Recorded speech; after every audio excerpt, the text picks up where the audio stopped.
Hello dear students, good morning. चलो, आपकी book के 5 एग्जाम्पल्स अपन ने डिस्कस कर लिए थे। 6वें एग्जाम्पल से आगे कंटिन्यू करते हैं। देखिए, 6वां एग्जाम्पल क्या है आपका। निर्वात में रखे दो बिंदुवत आवेशों के मध्य बल कितना है? 18 न्यूटन का है। और आपको दे क्या रखा है कि यदि 1 mm मोटाई तथा 6 परावैद्युतांक की एक कांच की पट्टी का इन आवेशों के मध्य रख दी जाए, तब बल का मान ज्ञात करती। अब अपन ने देखो, जब अपन ने माध्यम का प्रभाव देखा था ना, कूलाम बल पे माध्यम का प्रभाव, तो उसमें आपने देखा था कि यदि एक ही कॉमन माध्यम है आवेशों के मध्य, तो उस सिचुएशन में केवल और केवल उस माध्यम के परावैद्युतांक पर निर्भर करता है कूलाम बल, किसी दूसरे और फैक्टर पर निर्भर नहीं करता है। यदि दो आवेशों के मध्य यदि अलग अलग माध्यम भरा हुआ हो, तो उस सिचुएशन में वहां पे जरूर कितनी डिस्टेंस के लिए कौन सा माध्यम भरा हुआ है निर्भर करेगा। यहाँ पे एक ही माध्यम है तो सिंपल सा एक ही रिलेशन है, आप लोगों को डिस्कस किया हुआ है। एफ माध्यम में क्या होता है, निर्वात में विद्युत बल या कूलाम बल बटा में क्या होगा, निर्वात का परावैद्युतांक के। यहाँ पे एप्सिलॉन आर आपेक्षिक विद्युतशीलता कह रखी है, तो बात वही है, कोई फर्क नहीं पड़ता है इस चीज से। एफ आपको दे रखा है, एप्सिलॉन आर आपको दे रखा है, 18/6 करते ही 3 न्यूटन आपका माध्यम में बल आ जाएगा। ठीक है, चलो नेक्स्ट क्वेश्चन पे डिस्कस करते हैं। नेक्स्ट क्वेश्चन आपको क्या कह रहा है कि एक बिंदु आवेश है आपके पास और उसका वैल्यू क्या है बिंदु आवेश का, 2 माइक्रोकूलाम। कहाँ स्थित है, कोई कोऑर्डिनेट सिस्टम की अपन बात करते हैं, एक्स एक्सिस और वाई एक्सिस। उस कोऑर्डिनेट सिस्टम में 2 मीटर और 1 मीटर के डिस्टेंस पे अब यहाँ ध्यान ये देना कि डिस्टेंस आपको मीटर में दे रखी है, तो कोई कन्वर्जन करना नहीं है, ऐसा ही यूनिट होता है मीटर। ऐसे ही एक दूसरा आवेश है -5 माइक्रोकूलाम। ठीक है, एक आवेश है Q1 आपका, एक आवेश है Q2 आपका। Q1 की स्थिति आपको कोऑर्डिनेट सिस्टम में दे दी और Q2 की स्थिति आपको कोऑर्डिनेट सिस्टम में दे दी। अब बात यहाँ पे ये है कि दोनों आवेशों के मध्य दूरी अपन कैसे कैलकुलेट करें। दो बिंदु आपको अलग अलग स्थितियों पे दे रखे कोऑर्डिनेट सिस्टम की, तो उनकी दिशा के साथ आप क्या कर सकते हो, उनकी दिशा के साथ आप कंटिन्यू कर सकते हो। कैसे, कोऑर्डिनेट सिस्टम को यूज करते हुए। अब आपको पता है एक्स एक्सिस के लिए आप आई कैप यूज करते हो और वाई एक्सिस के लिए क्या यूज करते हो, वाई एक्सिस के लिए जे कैप यूज करते हो। तो देखो, एक बिंदु के लिए Q1 आवेश के लिए जो स्थिति सदिश लिए है ना, Q1 आवेश के लिए Q1 आवेश के लिए स्थिति सदिश जो लिए है ना, वो Q1 आवेश के लिए स्थिति सदिश, ये 2 मीटर और 1 मीटर की बात की है, तो R1 सदिश एक्स एक्सिस की दिशा में कोऑर्डिनेट होता है 2 मीटर और ये वाई एक्सिस की दिशा में कोऑर्डिनेट है 1 मीटर। तो इसमें करना क्या है, आपको कुछ नहीं करना, एक्स एक्सिस की दिशा में बताने के लिए 2 आई कैप ले लिया और वाई एक्सिस की दिशा में बताने के लिए एक जे कैप काम में ले लिया। और मात्रक देखो आपका मीटर यहाँ पे लगे गए, मात्रक की कोई दिक्कत है ही नहीं मेरे ख्याल से। ठीक है, अब ऐसे ही अपन दूसरे कोऑर्डिनेट सिस्टम की बात करें तो दूसरे कोऑर्डिनेट दूसरे बिंदु की जहाँ पे Q2 आवेश स्थित है उसकी बात करें तो उसकी स्थिति बताने के लिए R2 सदिश काम में ले लिया। देखो, -2 मीटर है आई कैप और 4 मीटर है, तो सिचुएशन में 4 जे कैप आपने काम में ले लिया। दिशा के साथ आवेशों की स्थिति आपने बता दी। स्थिर वैद्युतिकी पढ़ रहे हैं तो स्थिर आवेशों की बात करेंगे और कहाँ स्थिर है वो बिंदु आपको स्पेसिफाई करने पड़ेंगे। अब दोनों आवेशों के मध्य की दूरी चाहिए, तो दोनों स्थिति सदिशों का आप क्या कर सकते हो, अंतर ले सकते हो। ठीक है, अब यहाँ पे एक और दिक्कत आपको आने वाली है, दोनों आवेशों के मध्य लगाया गया बल आपको ज्ञात करना है, तो बल के लिए फॉर्मूला क्या होता है, K Q1 Q2 अपॉन में R² और R कैप। अब यहाँ पे R कैप को जब अपन ने फॉर्मेशन निकाला तो याद हो तो एक एकांक सदिश को अपन ने क्या लिखा था, सदिश बटा में सदिश का परिमाण। ऐसा करके आर कैप को आपको रिप्लेस करना पड़ेगा। उस फॉर्मेशन में अपन ने क्या देखा था, एफ सदिश बराबर K Q1 Q2 अपॉन में आर क्यूब हो गया था नीचे और आर सदिश हो गया। तो उस तरीके से अपन को इस क्वेश्चन को सॉर्ट आउट करना पड़ेगा, क्योंकि यहाँ पे परिणामी बल की दिशा भी अपन को स्पेसिफाई करनी पड़ेगी। Q1 आवेश पर Q2 आवेश द्वारा लगाया गया बल और Q2 आवेश द्वारा Q1 आवेश पर लगाया गया बल क्या थे, परिमाण में बराबर थे, लेकिन दिशा एक दूसरे पे क्या थी, विपरीत थी। यहां पे पूछा क्या गया है, Q2 पर बल पूछा गया, Q2 पर, और किसके द्वारा, Q1 द्वारा लगाया गया बल। तो ये भी आपको ध्यान रखना है। आपको करना क्या है, F21 सदिश ज्ञात करना है। कूलाम नियम का सदिश रूप आपने देखा था, उसमें आपको कूलाम बल कैलकुलेट तो करना है, लेकिन कौन से आवेश पर? Q2 आवेश पर। किसके द्वारा? Q1 आवेश के द्वारा लगाया गया बल। चलो देखो, चूंकि आवेश, यहां देखो क्या इसने स्पेसिफाई किया है, देखो लिखा हुआ, इस लैंग्वेज को भी देख लो। चूंकि आवेश विपरीत प्रकृति के हैं, तो Q2 पर Q1 के कारण आकर्षण का बल लगेगा तथा Q1 की ओर होगा। क्यों होगा Q1 की ओर? Q1 की ओर होगा क्यों? इसका कारण आपको समझ में आ रहा है? Q2 पर, देखो इसको समझाने की कोशिश करते हैं। एक मैं आवेश ले रहा हूं 2 माइक्रोकूलाम का, ठीक है, यहां पे स्थित है। एक यहां पे ले रहा हूं मैं -5 माइक्रोकूलाम का, ठीक है। अब दोनों को आप कितनी भी दूरी पर रखो, दोनों की प्रकृति क्या है? विपरीत है, तो दोनों एक दूसरे को क्या करेंगे? आकर्षित करेंगे। दोनों एक दूसरे को क्या करेंगे? आकर्षित करेंगे। तो Q1 पर -5 कूलाम, Q1 पर Q2 आवेश क्या करेगा? बल लगाएगा। Q1 पर कैसा बल लगाएगा? आकर्षण बल। तो इसकी दिशा क्या होगी? ये बल कौन सा है? Q1 पर, ये यहां Q1 रखा है मैंने, और ये यहां पे क्या रखा है? Q2 रखा है मैंने। Q1 पर Q2 बल लगा रहा है। किधर लगा रहा है? अपनी तरफ। भाई आकर्षित करेगा तो अपनी तरफ ही तो आकर्षित करेगा। लगा कौन रहा है? Q2 लगा रहा है। और लगा किस पे रहा है? Q1 पे लगा रहा है। अब इस पे ये नहीं पूछा है अपन को, अब पूछा क्या है इसमें? Q2 पर। Q2 पर कौन लगाएगा? Q1 बल लगाएगा।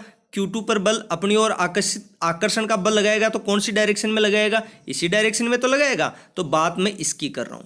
Q2 पर देखो क्वेश्चन क्या कह रहा है, फिर से समझिए इसको। ये यहाँ पे Q1 आवेश है आपका, ये आपका Q2 आवेश है। अब Q2 आवेश पर दोनों आवेशों की प्रकृति क्या है? विपरीत है। तो Q2 आवेश पर Q1 आवेश क्या लगाएगा? बल लगाएगा। कैसा बल लगाएगा? आकर्षण का। आकर्षण का मतलब अपनी ओर खींचेगा। तो Q2 आवेश पर Q1 आवेश क्या लगाएगा? आकर्षण बल लगाएगा। तो उसकी अपनी ओर खींचेगा, तो उसकी दिशा क्या होगी? Q1 की ओर ही तो होगी। ये कंसेप्ट है। देखो जो भी बात यहाँ पे कही गई है कि आकर्षण का है तथा Q1 की ओर होगा। Q2 पर Q1 के कारण बल आकर्षण का है तथा Q1 की ओर होगा। तो Q1 की ओर क्यों होगा, ये बात मेरे ख्याल से आपको समझ में आ गई होगी। ठीक है, चलो आगे बढ़ते हैं। अर्थात बिंदु, अब इसमें अर्थात कौन से बिंदु से कौन से बिंदु की ओर लगेगा, ये चीज उस ऊपर वाली बात से ही क्लियर हो गई है। ठीक है, बल कौन सी डायरेक्शन में लगेगा, ये डायरेक्शन इंपोर्टेंट है अपनी, ये डायरेक्शन इंपोर्टेंट है। आर, इसीलिए तो ये बताया गया है। R12 सदिश यहां पे क्या काम में लेना पड़ेगा? ये देखो, ये फॉर्मूला जब आपका काम में लिया गया ना, तो K Q1 Q2, इसमें देखो आपकी जो बुक है ना उसमें एरर्स बहुत हैं भाई, एरर्स बहुत हैं। यहाँ पे जब आप बात करोगे तो देखो यहाँ पे R12 का स्क्वायर काम में लेना पड़ेगा, R12 का स्क्वायर काम में लेना पड़ेगा। इसको जब आप नोट करो ना तो इसको यहाँ पे R12 का स्क्वायर काम में लेना पड़ेगा और R12 कैप काम में लेना पड़ेगा। क्यों काम में लेना पड़ेगा?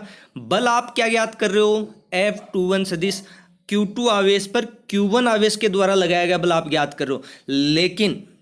लेकिन बेटा जी यहाँ पे करना क्या है कि आपको वेक्टर्स कौन से काम में लेने हैं, वेक्टर्स कौन से काम में लेने हैं। देखो सीखने वाली बात यही थी, क्यों मैं ये एग्जांपल्स डिस्कस कर रहा हूँ। बातें छोटी छोटी हैं लेकिन इंपॉर्टेंट है। आपका Q2 आवेश पे आवेशों की प्रकृति क्या है? विपरीत है। तो Q2 आवेश पर जो बल लगेगा ना वो कौन सी दिशा में लगेगा? वो बल लगेगा Q1 आवेश की तरफ। बल तो क्या ज्ञात करना है आपको? Q2 आवेश पर F21 सदिश ही ज्ञात करना है। Q2 आवेश पर Q1 आवेश पर Q1 आवेश की वजह से बल ज्ञात करना है। पहले जो लिखा है ना इसमें सबस्क्रिप्ट में 2 1, तो मतलब 2 पे बल लग रहा है। किसकी वजह से लग रहा है? Q1 की वजह से बल लग रहा है। लेकिन इसकी दिशा क्या होगी? इसकी दिशा मैंने अभी अभी आप लोगों को समझाई। Q2 आवेश पर, क्योंकि आकर्षण बल की मतलब डायरेक्शन क्या है? आकर्षण की है। तो Q1 क्या करेगा? Q2 पे बल लगाएगा, अपनी ओर आकर्षित करेगा। आकर्षण की दिशा क्या होगी? Q1 आवेश की ओर होगी। तो Q1 आवेश की ओर तो उसका वेक्टर आपको काम में लेना पड़ेगा, R12 स्क्वायर और R12 का कैप। अब देखो R12 का स्क्वायर आप कैसे लिख सकते हो, कैसे लिख सकते हो, R1 सदिश माइनस R2 सदिश। ठीक है, एक मिनट पानी पी लेता हूं मैं यार।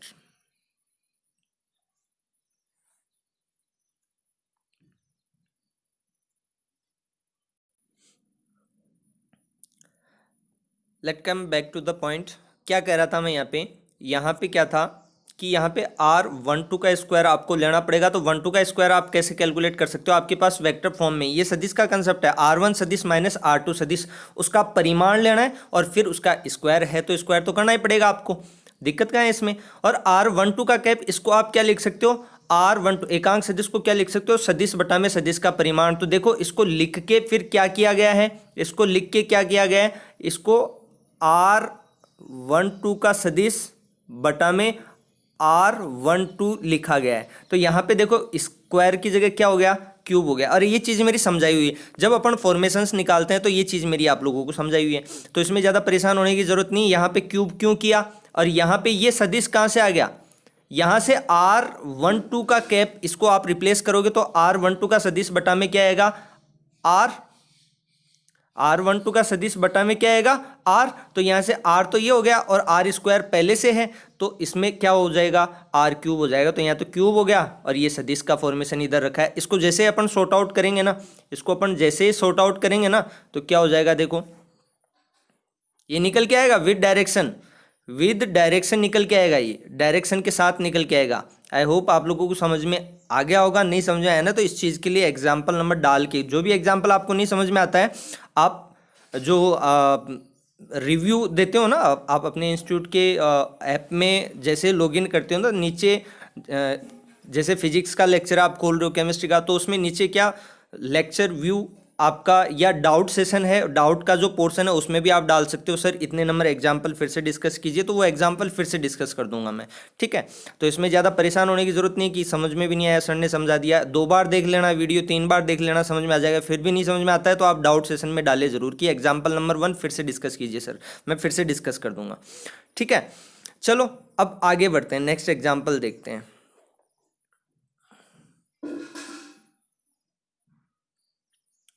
नेक्स्ट एग्जाम्पल देखते हैं, बहुत अच्छा एग्जाम्पल है बेटा, बहुत अच्छा एग्जाम्पल है।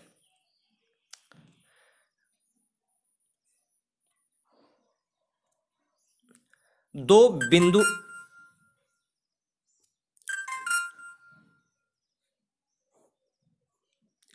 कुछ करता हूं मैं, एक बार रुकना, इन चीजों को रोकता हूं ना। देखिए क्या दे रखा है आपको क्वेश्चन में कि 2 बिंदुवत गोले हैं, प्रत्येक का द्रव्यमान 200 ग्राम है और दोनों क्या, एक उभयनिष्ठ बिंदु, एक ही बिंदु से, जैसे यहाँ पे एक सरफेस लिया है उसके एक ही बिंदु से 2 कुचालक धागे कैसे कुचालक, जिनकी प्रत्येक की लंबाई क्या है 40 सेंटीमीटर है, और दोनों गोले क्या हैं, दोनों गोले समान आवेशित हैं। दोनों गोले कैसे हैं, समान आवेशित। ये भी इंपॉर्टेंट रहेगा क्योंकि दोनों समान आवेशित है तो एक दूसरे को क्या करेंगे, प्रतिकर्षित करेंगे। और दोनों क्या है, साम्य अवस्था में, तो साम्य अवस्था में इन दोनों के बीच की दूरी क्या है, 4 सेंटीमीटर है। मेरे ख्याल से कोई दिक्कत नहीं होगी। प्रत्येक गोले पर आवेश ज्ञात कीजिए, प्रत्येक गोले पर आवेश ज्ञात करना है। चलो इसके लिए देखो क्या करते हैं अपन, पहले तो डायग्राम को समझाने की कोशिश करता हूँ। आपकी जो बुक में डायग्राम है ना वो सही तरीके से नहीं दे रखा है, तो सही डायग्राम लेके आता हूँ। देखो मैं एक बार,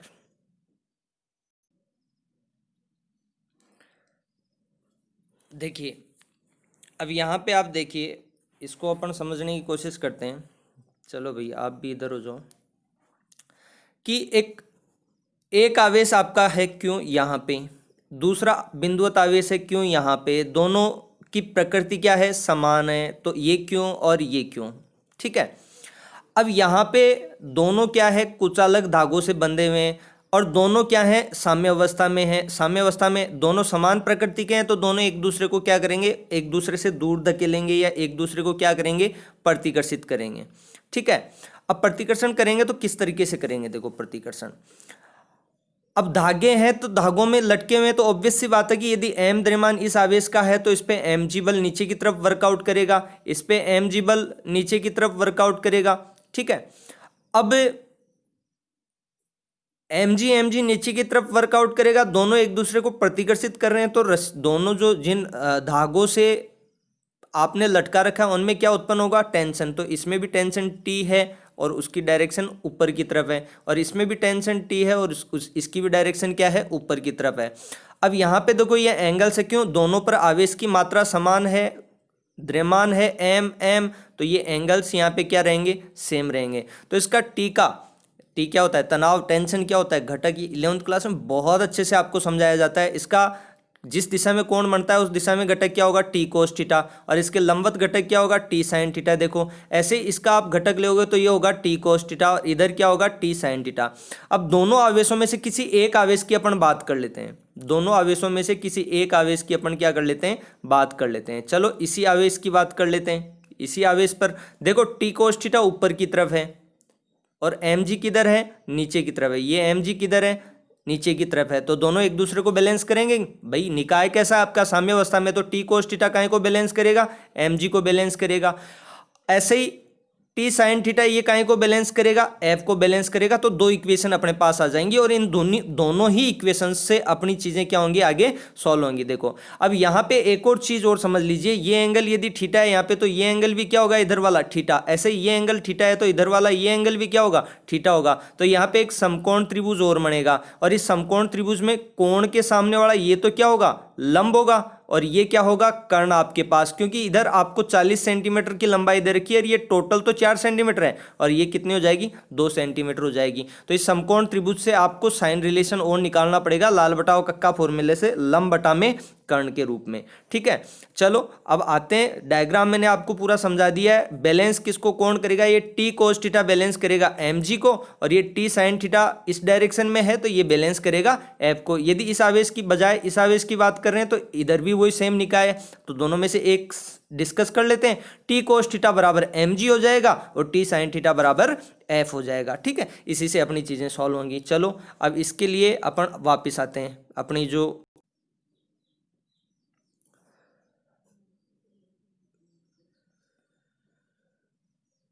तो देखो टी कोस थीटा को कौन मैनेज करेगा,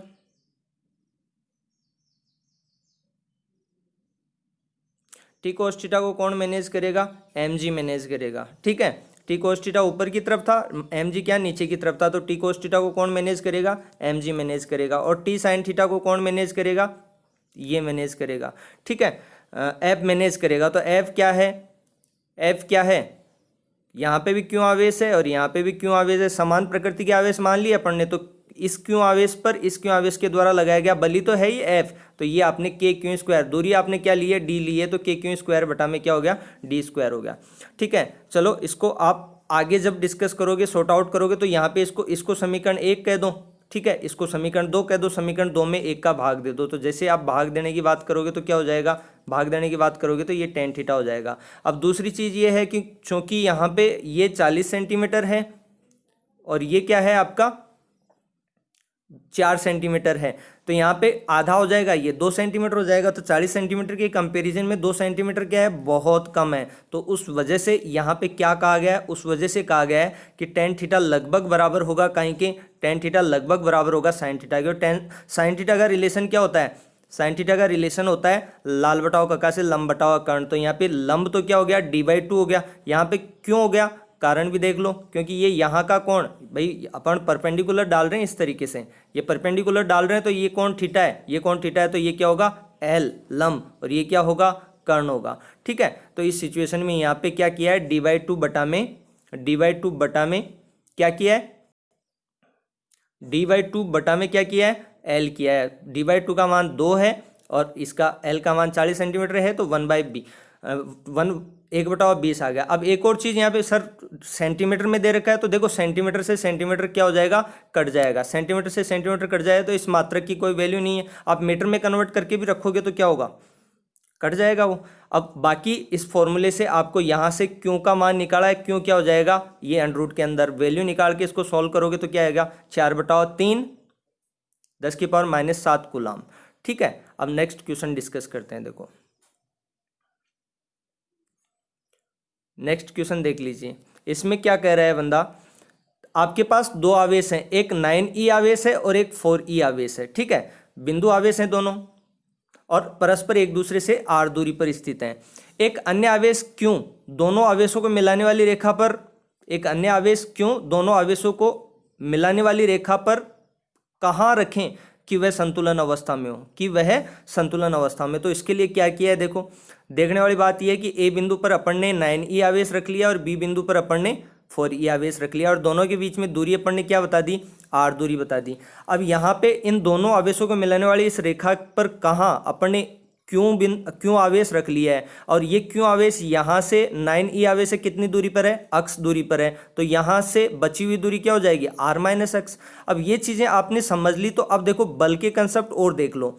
यहाँ पे क्या आवेश क्यों संतुलन की अवस्था में होना चाहिए, तो 9e क्यों और 4e तीनों यदि ऋणात्मक नहीं दे रखे हैं तो इनको क्या कंसिडर करेंगे, अपन धनात्मक ही कंसिडर करेंगे। और यदि धनात्मक कंसिडर करते हैं तो ऑब्वियस सी बात है प्रतिकर्षण होगा।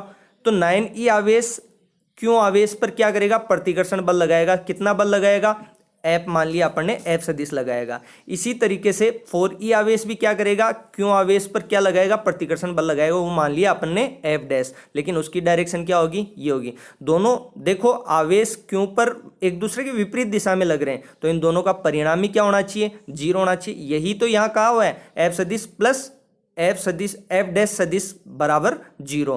तो ये तो सदिश रूप में हो गया। अपन को दिशा की बात करनी नहीं है, अपन को तो दूरी निकालनी है। तो दूरी क्या होती है, अदिश। तो यहाँ पे अपन ने केवल परिमाण लिया। देखो परिमाण लेके क्या किया है, परिमाण लेके क्या किया है,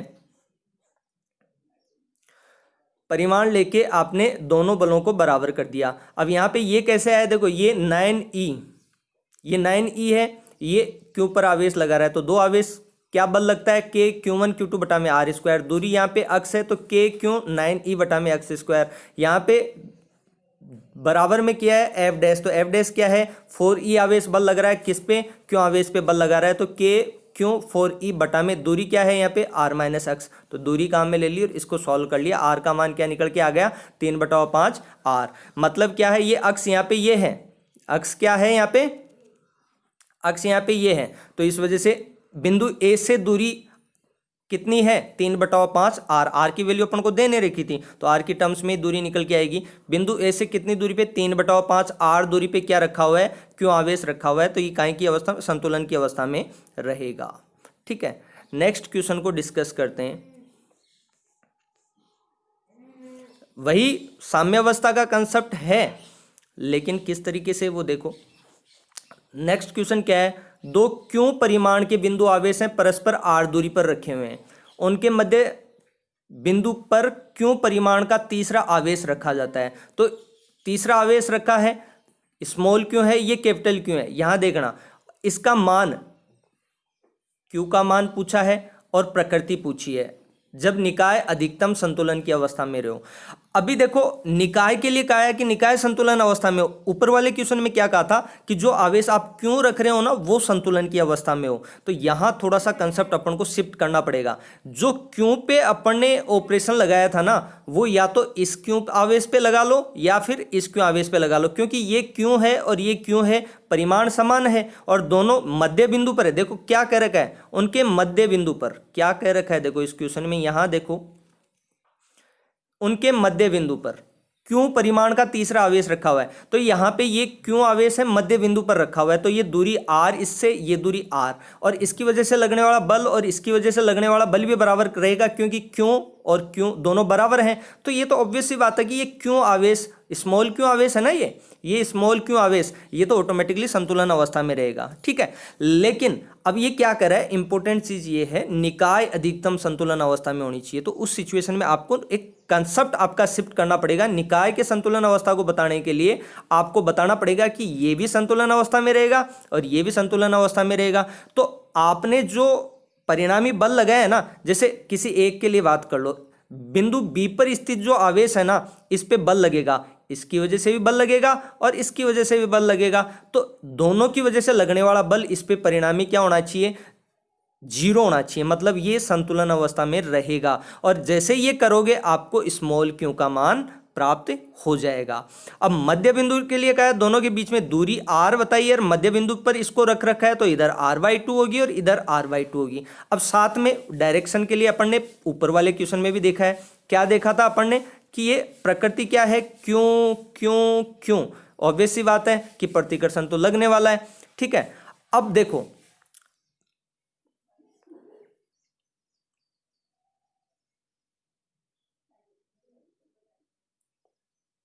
अब इसमें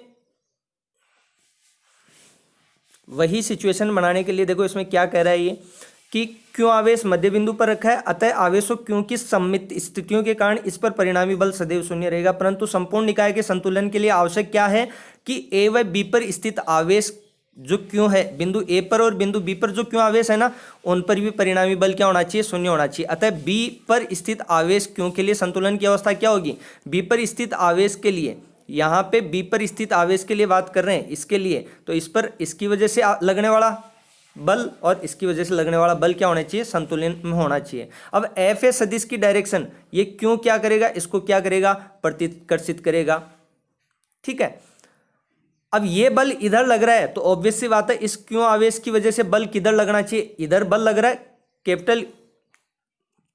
देखो दिमाग इसमें ये लगाने वाली है, इनकी डायरेक्शन के लिए क्या इंपॉर्टेंट है कि इस क्यों आवेश की वजह से इस क्यों आवेश पर बल लगेगा ना भाई, दोनों की कैपिटल क्यों दे रखा है, तो ये तो अपन को पता है कि दोनों का परिमाण क्या प्रकृति समान है, तो इस पे तो ऑब्वियस सी बात है कि एफ ए सदिश तो प्रतिकर्षण रहेगा। लेकिन आपको क्यों आवेश की प्रकृति नहीं पता है, लेकिन इतना तो आइडिया हो गया कि एफ ए सदिश इधर लगेगा तो एफ ओ ये तो है ए बिंदु पर स्थित आवेश की वजह से बल, और ये क्या है, ओ बिंदु पर स्थित आवेश की वजह से बल। तो ये तो है कि इस बल को बैलेंस करने के लिए एफ ओ सदिश किधर लगना चाहिए, इधर लगना चाहिए। तो ये डायरेक्शन देखो इसकी तभी बता रखी है। ठीक है, हालांकि ये डायरेक्शन देखो जब लास्ट में वैल्यू निकाल के लेके आओगे ना, तो क्यों का मान क्या निकल के आएगा, ऋणात्मक निकल के आएगा। तो ऑटोमेटिकली आपको समझ में आ जाएगा, क्वेश्चन पे वापिस आना और फिर समझने की कोशिश करना। चलो देखो आगे बढ़ते हैं, इसके लिए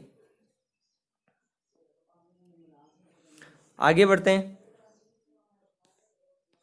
एफ ए सदिश प्लस एफ ओ सदिश बराबर 0, परिमाण की बात करेंगे केवल, तो ये ए पर स्थित आवेश की वजह से बल क्या हो जाएगा, ए पर स्थित आवेश की वजह से बल हो जाएगा ये, और यहाँ पे ये आवेश दूरी क्या हो जाएगी, स्मॉल क्यों आवेश से दूरी बिंदु बी की कितनी है, r/2 है, तो r/2 काम में ली हुई है यहाँ पे। ठीक है, सॉल्व करोगे तो क्यों का मान क्या निकल के आया, देखो माइनस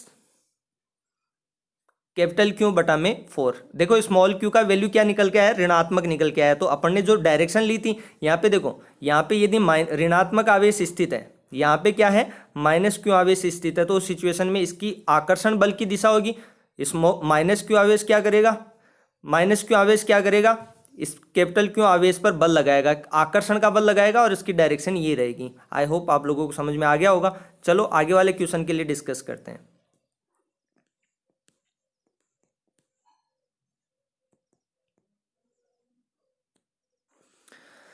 आगे वाले क्वेश्चन के लिए डिस्कस करते हैं। आगे वाले क्वेश्चन में क्या दे रखा है, 4 समान आवेश प्रत्येक 2 माइक्रोकूलाम के हैं।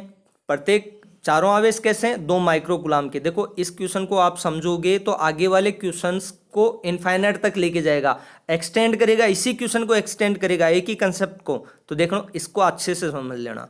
ठीक है, 4 समान आवेश अक्ष पर क्रम से 0 सेंटीमीटर की दूरी पर, 2 सेंटीमीटर की दूरी पर, 4 सेंटीमीटर की दूरी पर और 8 सेंटीमीटर की दूरी पर स्थित है। 2 सेंटीमीटर दूरी पर जो स्थित है ना, उस आवेश पर परिणामी बल ज्ञात करना है। तो देखो इस चीज को समझने के लिए करना क्या होगा, डायग्राम को अच्छे से समझना होगा।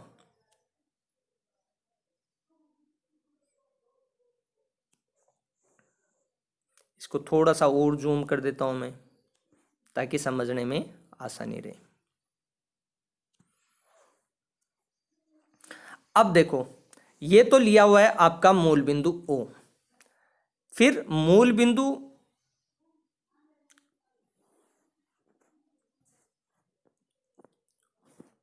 O पर एक आवेश स्थित है। देखो 0 सेंटीमीटर, फिर 2 सेंटीमीटर का था, फिर 4 सेंटीमीटर, फिर 8 सेंटीमीटर का था। तो मूल बिंदु पे एक्स एक्सिस पे अपन ने मूल बिंदु ले ली, एक्स एक्सिस की दिशा में क्यों दिशा बतानी पड़ेगी, तो अपन आई कैप यूज कर लेंगे। ये मूल बिंदु पे आपने क्यों आवेश रख दिया, सारे 2 माइक्रोकूलाम आवेश थे, 2 माइक्रोकुलाम। देखो यहाँ पे एरर है इस बुक के अंदर, तो जहाँ पे सुधारा हुआ है वही चीज़ आपको लेनी है। वैल्यू से आप माइक्रो से 10⁻⁻6 गुणा कर दोगे, ठीक है। एरर है क्वेश्चन के अंदर, माइक्रो शायद टाइपिंग मिस्टेक है, आया नहीं इस वजह से, ठीक है। ये मूल बिंदु पे रखा हुआ है 0 सेंटीमीटर दूरी पे, फिर बिंदु ए इसको का है, फिर बिंदु बी इसको का है 2 सेंटीमीटर, फिर बिंदु सी इसको का है 4 सेंटीमीटर, फिर बिंदु डी इसको का है 8 सेंटीमीटर पे। सब जगह देखो क्यों आवेश, क्यों आवेश, क्यों आवेश और क्यों आवेश। ये क्यों क्या मान क्या है, 2 माइक्रोकुलाम। आपकी बुक में एरर है, तभी जहाँ पे एरर है वो सुधारी जा सकें, इस वजह से मैंने ये बुक से ही स्क्रीनशॉट्स लिए हुए हैं, तो सुधार लेना अपनी बुक को उठा के, ठीक है। एरर्स हैं। अब ये चीज़ भाई अलग अलग बिंदु पे आपने रख दिए, कोई दिक्कत नहीं। अब क्वेश्चन क्या कर रहा है कि यहाँ पे ये जो 2 सेंटीमीटर दूरी पे आपका बिंदु बी पे जो आवेश है ना, इस पे आपको बल ज्ञात करना है। तो कैसे ज्ञात करोगे? ज्ञात करने के लिए भाई बाकी सभी आवेश, अध्यारोपण का सिद्धांत आपने नहीं देखा भाई, एक आवेश, आवेशों का निकाय बन गया। यहाँ पे 4 आवेशों का निकाय है, तो 4 में से एक आवेश पर आपके बाकी आवेशों के द्वारा लगने वाला परिणामी बल ज्ञात करना है। तो यहाँ पे करना क्या है, देखो करना क्या है, 1 बाय 1 समझते हैं। बिंदु ए पर जो आवेश है, बिंदु ए पर जो आवेश है वो बिंदु बी पर स्थित आवेश पर क्या लगाएगा, बल लगाएगा। अब प्रकृति दोनों की समान है, तो प्रतिकर्षण का बल लगेगा, तो प्रतिकर्षण इसको दूर धकेलेगा। तो एफ ए सदिश की डायरेक्शन देख लो, बात समझ में आ गई।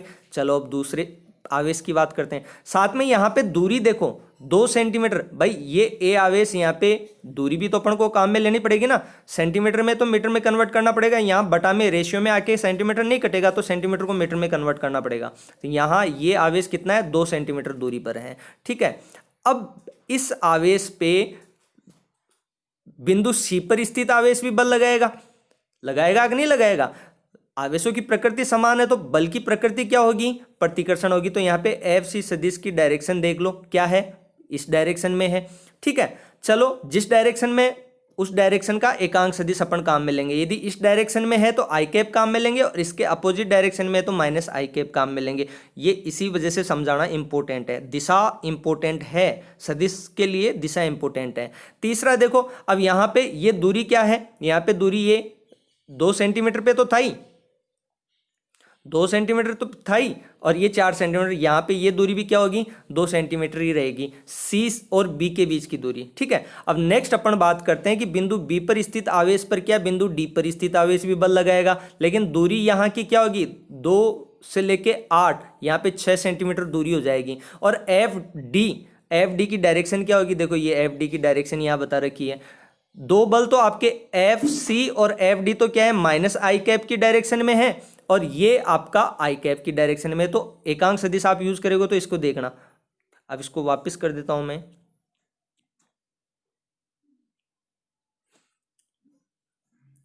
चलो एफ ए सदिश के लिए देखो क्या काम में ले रखा है, आई कैप काम में ले रखा है। क्यों काम में ले रखा है, क्योंकि इसकी दिशा देखो, बाकी फॉर्मूला वो का वही है। दूरी यहाँ पे 2 सेंटीमीटर थी, तो सेंटीमीटर को मीटर में कन्वर्ट कर लिया, 10⁻⁻100 का भाग दे दो या 10⁻2 से गुणा कर दो, और देखो आई कैप के साथ में है, तो ये न्यूटन बल आ गया आपका। बिंदु बी पर स्थित 2 माइक्रोकुलाम आवेश पे देखो, माइक्रोकुलाम का 10⁻6 काम में ले रखा है यहाँ पे, तो ध्यान रखना। ऐसे अपन बात करें, बिंदु बी पर स्थित आवेश पर सी पर स्थित आवेश के कारण कितना बल लगेगा, एफ सी सदिश, वही फॉर्मूला आपका के क्यू स्क्वायर बटा में आर स्क्वायर, तो ये लगाया, लेकिन यहाँ डायरेक्शन देखो माइनस आई कैप काम में ले रखी है, ठीक है। ऐसे ही आप जैसे ही एफ डी की बात करते हो तो यहाँ पे भी माइनस आई कैप काम में ले रखा है, बाकी ये तो फॉर्मूला वही काम में ले रखा है, तो -10 न्यूटन आ जाएगा। अब बिंदु बी पर स्थित 2 माइक्रोकुलाम पे परिणामी बल की बात करें तो परिणामी बल कैसे निकालेंगे, उनका सदिश योगफल कर दो। अध्यारोपण का सिद्धांत पढ़ा है ना, तो ये 90 न्यूटन निकल के आया था, ये -90 और ये माइनस का 10 न्यूटन, तो ये सॉल्व होकर माइनस का 10 न्यूटन बचा है। देखो मतलब परिणामी बल की दिशा क्या होगी, माइनस आई कैप की दिशा में होगी, ठीक है। दिशा बताना जरूरी है, 100/100 का काम करना है ना, ये छोटी छोटी बातें ही मायने रखती हैं। न्यूमेरिकल पोर्शन ऊपर वाला मेहरबान है, थोड़ा कम आता है, 7, 8, 10 नंबर का, 12 नंबर का, लेकिन यदि किस्मत ने साथ नहीं दिया और न्यूमेरिकल पोर्शन यदि ज़्यादा आ गया ना पेपर में, उस दिन समझ में आ जाएगा। जो 100/100 लाते हैं ना, आते नहीं है पहले तो, आते हैं ना। आप अपने इंस्टीट्यूट से कंसर्न करना, मैंने कई बार 100 में से 100 दिए हैं नंबर, इसलिए आपको बता रहा हूँ। बहुत बारीक चीज़ें, ये दिशा देखो लास्ट में जब रिजल्ट लिखा है ना, परिणामी बल और ये दिशा, ये इंपॉर्टेंट है। सीधे 50% मार्क्स काट लेते हैं आपके, 2 नंबर का है तो 1 नंबर काट लेते हैं। चलो नेक्स्ट डिस्कस करते हैं क्वेश्चन। यहां पे देखो क्या है, 4 समान आवेश हैं, समान आवेश हैं, सबका परिमाण क्या है क्यों। ए भुजा वाले वर्ग के चारों कोनों पर स्थित है, तो प्रत्येक आवेश शेष आवेशों के द्वारा परिणामी बल ज्ञात कीजिए। परिणामी बल ज्ञात करना है। यहाँ पे भी देखो कुछ नहीं करना, वर्ग के चारों कोनों पर, वर्ग के चारों कोनों पर अपन ने क्या किया,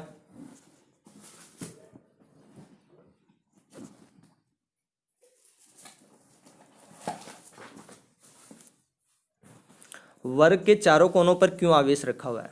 ये यहाँ पे क्यों आवेश है, देखो ये क्यों आवेश है, ये क्यों आवेश है, ये क्यों आवेश है, और ये यहाँ पे भी क्यों आवेश है। अब किसी एक आवेश पर अन्य आवेशों के द्वारा आपको क्या ज्ञात करना है, परिणामी बल ज्ञात करना है। तो उसके लिए क्या, देखो ये मैंने बिंदु बी पर स्थित आवेश को चुना है, इस पर बाकी तीनों आवेशों के द्वारा लगने वाला बल अपन को ज्ञात करना है। तो इसके लिए करें क्या, यहाँ से इस क्यों आवेश की देखो बल के लिए के क्यों, एक तो आवेश का परिमाण इंपॉर्टेंट है, के क्यों बटाओ आर, के क्यू1 क्यू2 बटा में आर स्क्वायर है, तो आवेशों का परिमाण चाहिए और दूरी चाहिए। तो इस ए पर स्थित आवेश की वजह से यहाँ इस आवेश की दूरी क्या है ए, इस आवेश की दूरी, इस आवेश से दूरी क्या है ए। यहाँ पे इस आवेश की यहाँ से ये दूरी ज्ञात करने के लिए क्या है, ये देखो समकोण त्रिभुज है, तो ये आधार, किसी को भी आधार कह दो, लंब कह दो, तो ये कर्ण का स्क्वायर है, तो ए स्क्वायर प्लस ए स्क्वायर और रूट ट्रांसफर होगा तो क्या हो जाएगा, ए तो बाहर आ जाएगा और ये दूरी निकल के आ जाएगी। देखो इस चीज़ को समझा भी रखा है, इस चीज़ को यहाँ पे समझा भी रखा है। बी डी कैसे निकल के आएगी, रूट के अंदर, कर्ण कैसे निकल के आएगा यहाँ पे, या विकेंड कैसे निकल के आएगा, दो भुजाओं के वर्गों का योगफल कर दो, रूट कर दो उसका, तो a√2 निकल के आ जाएगा। ज़्यादा दिमाग लगाने वाली चीज़ नहीं है यहाँ पे, ठीक है। अब देखो 1 बाय 1 सॉल्व करेंगे। इसको करना क्या है कि ये क्यों आवेश इस पर बल लगाएगा। अब दोनों आवेशों की प्रकृति समान है, तो प्रतिकर्षण बल होगा, तो दिशा एफ ए सदिश की क्या होगी, ये हो जाएगी। और इसी प्रकार से सी पर स्थित आवेश की वजह से भी यहाँ पे क्या लगेगा, बल लगेगा, तो एफ सी इसकी दिशा क्या हो जाएगी, ये हो जाएगी। अब क्या करना है अपन को, इन दोनों का परिणामी ज्ञात कर लो। तो इन दोनों का परिणामी एफ ए सदिश और एफ सी सदिश दोनों क्या है 90 डिग्री पे। दो सदिशों का परिणामी कैसे निकालते हैं, अंडर के अंदर ए का स्क्वायर प्लस बी का square plus 2ab cos theta, तो कोस 90 हो गया। कोस 90 का मान क्या होता है, 0 होता है। तो अंडर के अंदर क्या था, A square plus B square plus 2ab cos 90, तो 2ab कोस 90 का मान 0, तो रूट के अंदर क्या बचेगा, ए स्क्वायर प्लस बी स्क्वायर बचेगा। ये सदिशों में कंसेप्ट आपको 11वीं क्लास में बताया जाता है। यहाँ पे ए और बी की जगह क्या है, एफ ए सदिश और एफ सी सदिश है। तो इन दोनों का परिणामी देखो यहाँ पे ये बता रखा है 90 डिग्री पे है ना। इन दोनों का परिणामी क्या है, एफ सदिश डैश के रूप में आपको यहाँ देखो, यहाँ इसमें ये बता रखा है, ठीक है। तो ये निकाल लिया। अब एफ डैश सदिश और एफ सदिश, ये एफ क्या है, ये एफ यहाँ पे इसकी वजह से ये परिणामी बल निकल के आएगा एफ डी सदिश और एफ सदिश का, ठीक है। ये परिणामी बल कैसे निकल जाए, दोनों एक ही दिशा में तो लास्ट में जुड़ेंगे। तो पहले तो क्या किया है, देखो इसको देखो, पहले तो आपने एफ डैश सदिश ज्ञात कर लिया, एफ ए सदिश का स्क्वायर, दोनों का मान रखा, दोनों बराबर होंगे, तो इस वजह से ये हो गया, ठीक है। अब इसका आपको परिणामी ज्ञात करना है, ये एफ डी हो गया, दोनों एक ही दिशा में है तो जुड़ जाएंगे, एफ डैश और एफ डी सदिश दोनों जुड़ जाएंगे, तो दोनों जुड़ जाएंगे तो ये हो गया, ठीक है। दोनों में से कॉमन आ जाएगा, कॉमन आएगा तो क्या होगा, और इसकी दिशा क्या होगी, डी से बी सदिश के अनुदिश होगी। देखो इसमें भी दिशा को कंसिडर किया गया है। मैंने कहा लगभग आधे नंबर काट लेते हैं एग्जामिनर यदि आपने दिशा को नहीं दिया। जितना इंपॉर्टेंट परिमाण है उतना इंपॉर्टेंट दिशा भी है सदिश के अंदर, तो जरूरी है ये चीज, ठीक है। और नेक्स्ट क्वेश्चन देखो, अब उसी क्वेश्चन को एक्सटेंड किया हुआ है।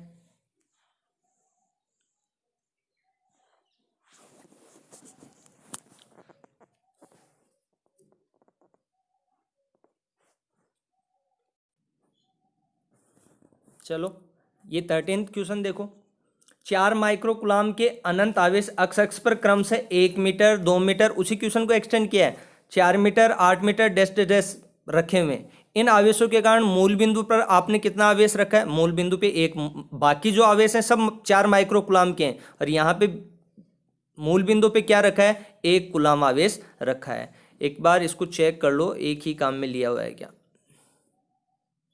हाँ 1 कुलाम ही लिया हुआ है, तो ये माइक्रो कूलाम में नहीं है। ठीक है, अब देखो यहाँ पे भी वही अध्यारोपण का सिद्धांत लगने वाला है, यहाँ पे भी क्या है, वही अध्यारोपण का सिद्धांत लगने वाला है। एक आवेश पर मूल बिंदु पर रखा हो सभी आवेशों की वजह से, लेकिन दूरी अपन को ध्यान में होनी चाहिए। ठीक है ना, दूरी का ध्यान करना। ये दूरी क्या है, 1 मीटर, यहाँ मीटर में है, सेंटीमीटर में नहीं है दूरी, तो इसका ध्यान रखना। 1 metre, 2 metre, 4 metre, 8 metre, change करने की जरूरत नहीं है।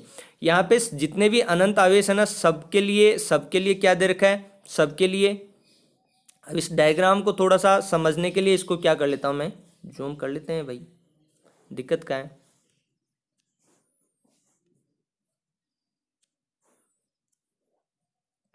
अब देखो यहां पे मूल बिंदु पे क्या 1 माइक्रोकूलाम आवेश स्थित है, ये रहा।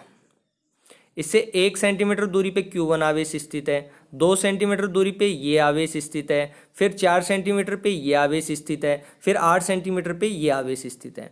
अब चूंकि आवेशों की प्रकृति सबकी समान है तो प्रतिकर्षण बल लगेगा। तो Q1 यहाँ पे Q1 आवेश की वजह से, Q1 आवेश की वजह से कितना बल लगेगा, F1 सदिश प्रतिकर्षण दूर धकेलेगा, प्रकृति समान है ना, प्रतिकर्षण ये लगेगा इस डायरेक्शन में। Q2 आवेश की वजह से कितना, वही F2 इस डायरेक्शन में, Q3 की वजह से F3, Q4 की वजह से F4। ऑब्वियस सी बात है, अनंत आवेश है, सबकी वजह से प्रतिकर्षण, समान प्रकृति है तो प्रतिकर्षण ही लगेगा, सब एक ही डायरेक्शन में, और सब एक ही डायरेक्शन में तो सबका क्या हो जाएगा, सम हो जाएगा अध्यारोपण का सिद्धांत लगा के। इसमें -i +i का कोई लफड़ा रहेगा ही नहीं। ठीक है, तो ये देखो पहले तो इसको सब आवेश को माइक्रोकूलाम में कन्वर्ट कर लिया है, कन्वर्ट किया, अध्यारोपण का सिद्धांत लगाया इसमें।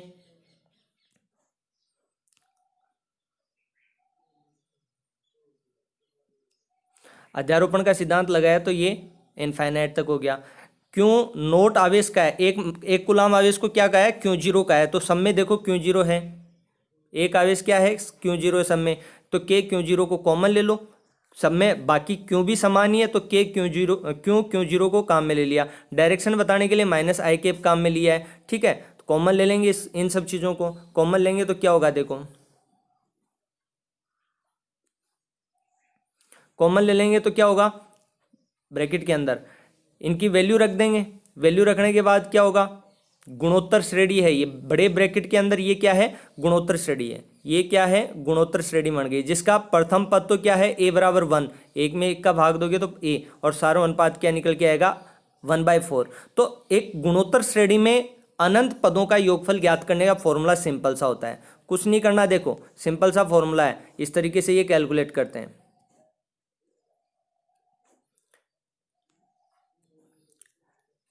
अनंत पदों के योगफल के लिए एक सिंपल सा फॉर्मूला होता है, a बटा में 1 - r। a प्रथम पद होता है ये, और r क्या होता है, सार अनुपात होता है यहाँ पे, तो वो 1/4 है, तो वैल्यू रख दी और इसको सॉल्व कर ली। ये मूल बिंदु O पर जो आवेश स्थित है एक कूलाम का, उस पर लगने वाला बल आपका निकल के आ गया, इसकी डायरेक्शन क्या है, -i। ठीक है, चलो नेक्स्ट क्वेश्चन पे जाते हैं। क्वेश्चन सारे आसान है, 1 बाय 1 डिस्कस करो ना तो दिक्कत ही नहीं है।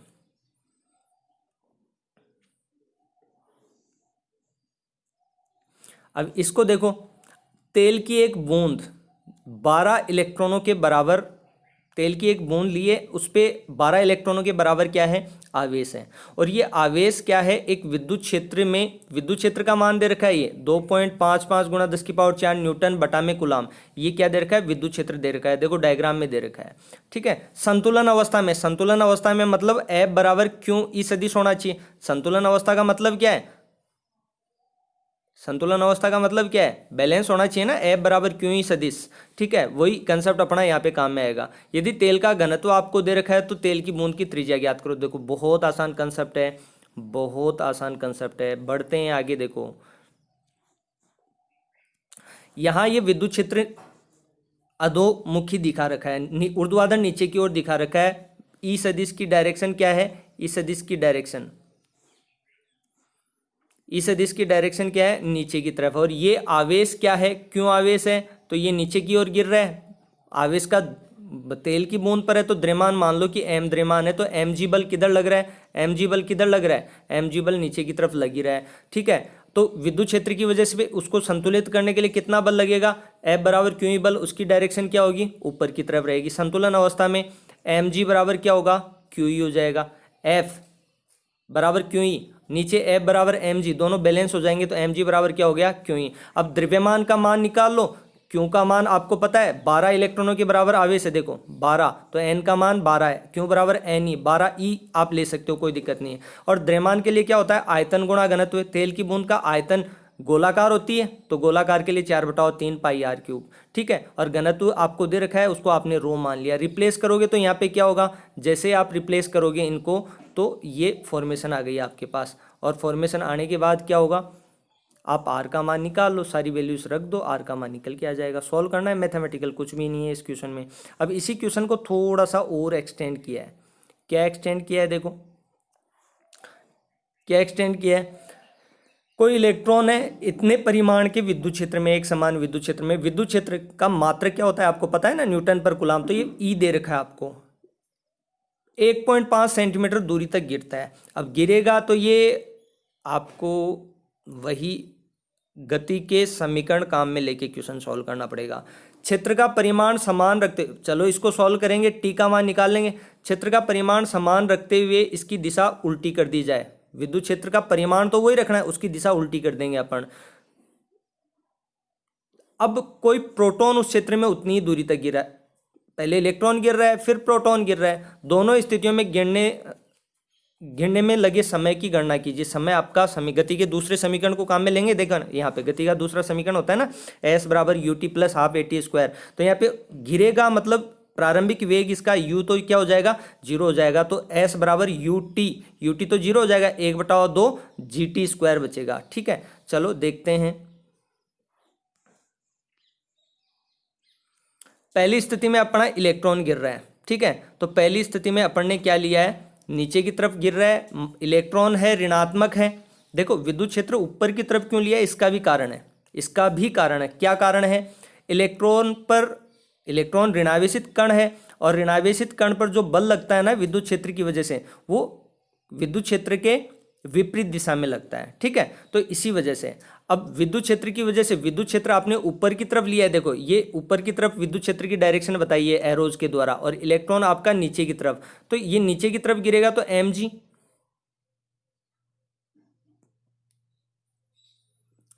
ठीक है।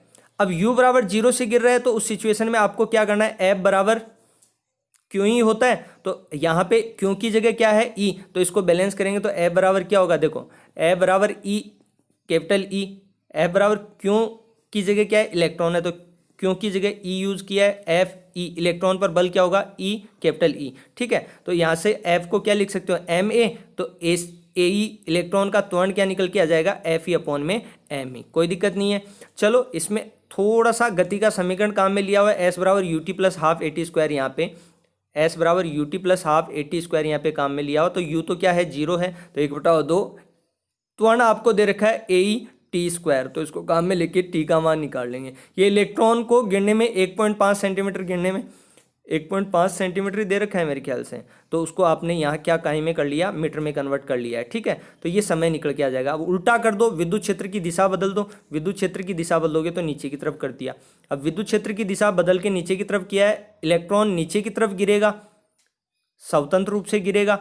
कब गिरेगा, जब इसका विद्युत क्षेत्र की दिशा में विद्युत क्षेत्र की वजह से बल लगे, ठीक है। विद्युत क्षेत्र की वजह से बल लगे तभी विद्युत क्षेत्र की ये डायरेक्शन ली हुई है, ठीक है। धनात्मक आवेश पर विद्युत क्षेत्र की दिशा में ही बल लगता है, नीचे की तरफ लग रहा है बल, तो नीचे की तरफ बल लग रहा है, तो वही एफ बराबर क्यों ई। अब यहाँ पे भी क्या होगा, क्यों की जगह क्या है, क्यों की जगह ई है, तो ई बल लगेगा। एफ को आप एम ए लिख सकते हो, तो ए पी प्रोटॉन की वजह से तो पी सबस्क्रिप्ट में लगा है, क्या हो जाएगा, ये बल हो जाएगा। अब इसमें बस वही वैल्यू रख के गति का दूसरा समीकरण, एपी को रिप्लेस कर दिया है इसके अंदर, देखो एपी को रिप्लेस करके क्या किया है, एपी को रिप्लेस करके क्या किया है, समय का मान निकालनी है। अब आगे क्वेश्चन में क्या कह रहा था, आगे क्वेश्चन में ये कह रहा था, आगे क्वेश्चन में ये कह रहा था कि यदि इन दोनों स्थितियों के लिए आपने समय निकाल ही लिया, इस परिस्थिति की आप तुलना कीजिए, इस परिस्थिति की गुरुत्व के अधीन मुक्त पतन से तुलना कीजिए। यहाँ पे एक नया कंसेप्ट और बताऊंगा, बहुत इंपॉर्टेंट कंसेप्ट है, और आपके नीट आईआईटी जेई के पर्पज से वो कंसेप्ट काफ़ी इंपॉर्टेंट हो जाता है, ठीक है। अब यहाँ पे क्या करना है आपको, यहाँ पे आपको काहे से कंपैरिजन करना है, गुरुत्व के अधीन त्वरण से। आप कैलकुलेट करोगे ना, जैसे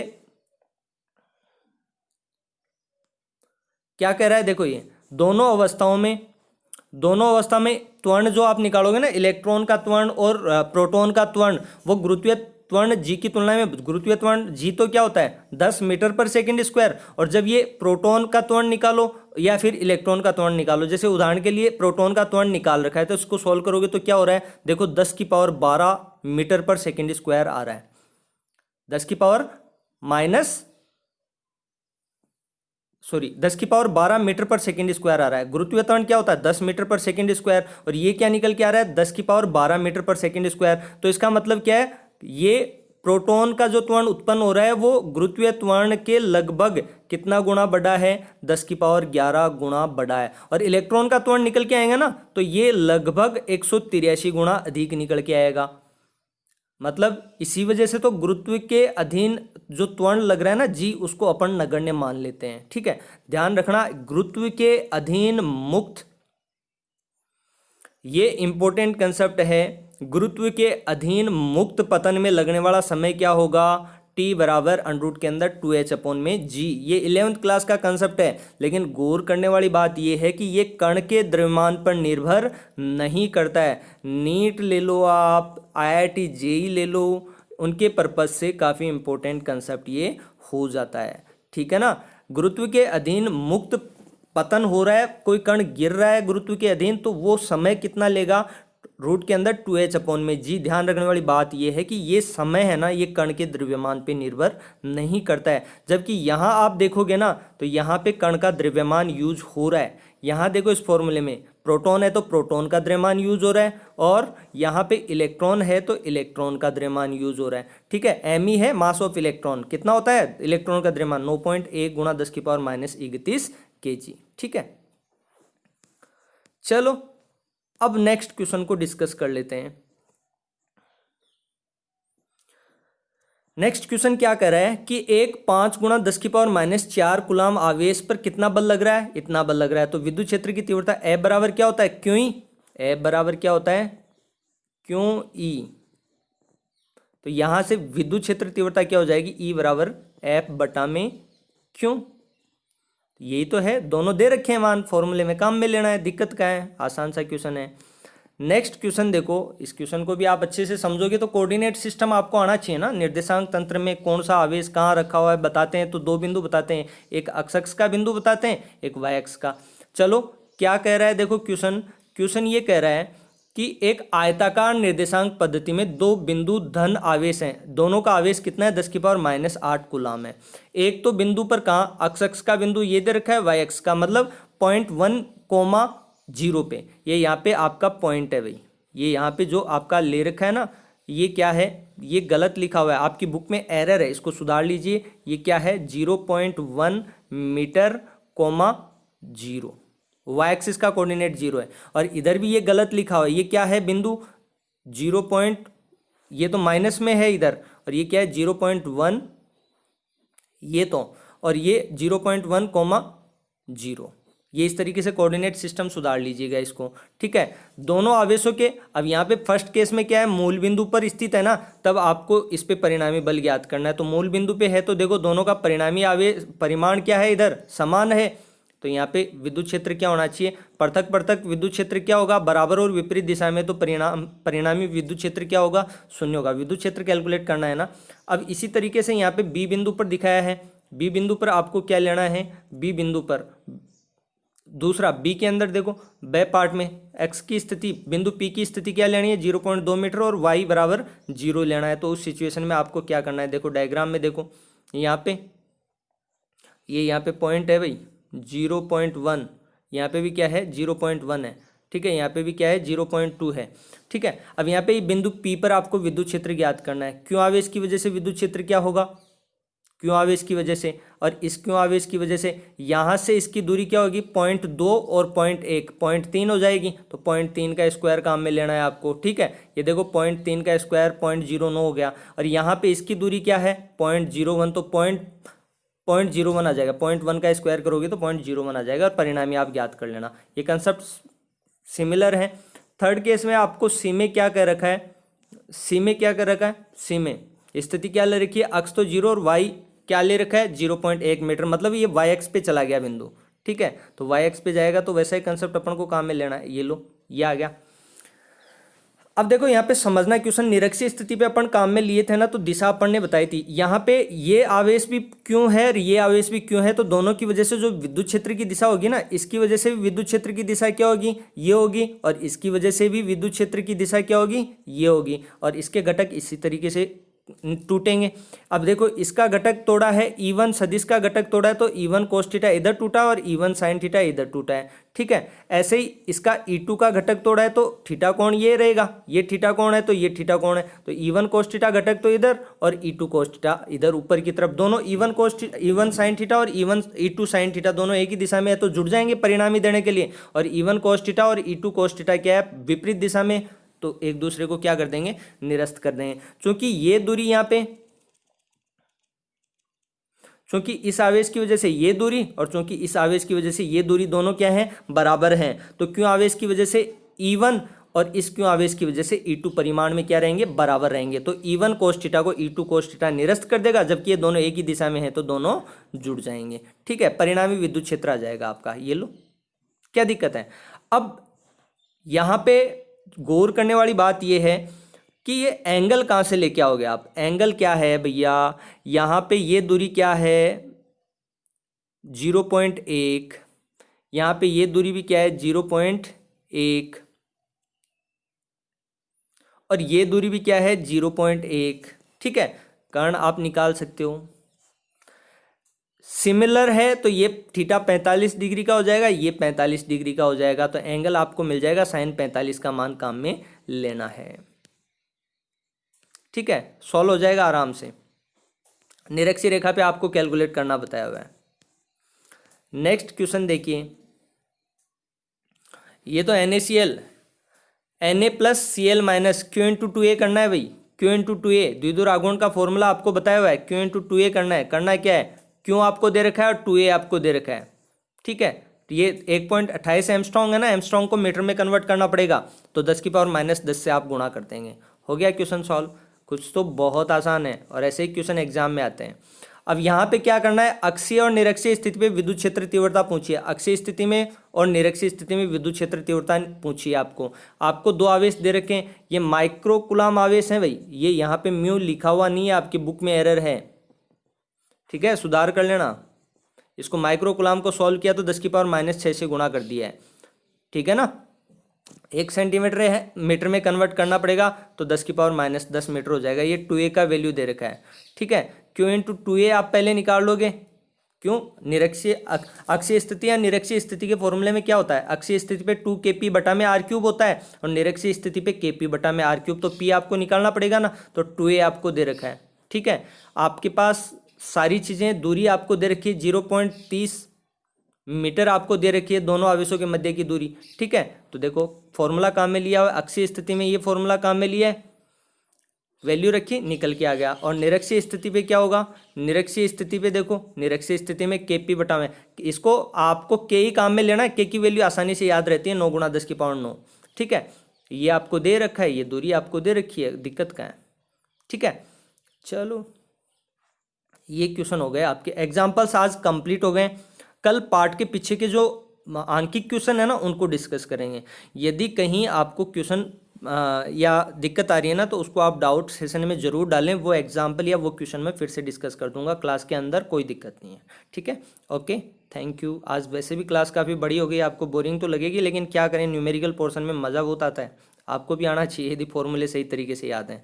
ठीक है ना, तो इस चीज़ को आप करोगे तभी समझ में आएगा। ठीक है, ओके, थैंक यू।